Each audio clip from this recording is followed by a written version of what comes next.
কিছুক্ষণের মধ্যেই শুরু হতে চলেছে 48তম আন্তর্জাতিক কলকাতা পুস্তক মেলা। চলুন আমরা সবাই মিলে মুহূর্ত গোনা শুরু করি।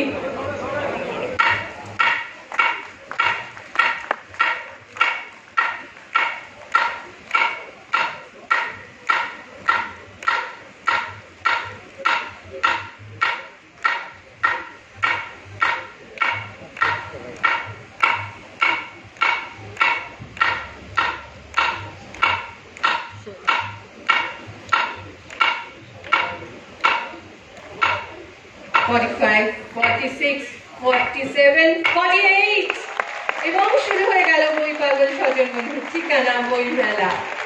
48 ইন্টারন্যাশনাল কলকাতা বুক ফেয়ার। বই পাগল বই প্রেমী বাঙালির অন্যতম সেরা পার্বণ, বই পার্বণ। প্রতি বছর আমাদের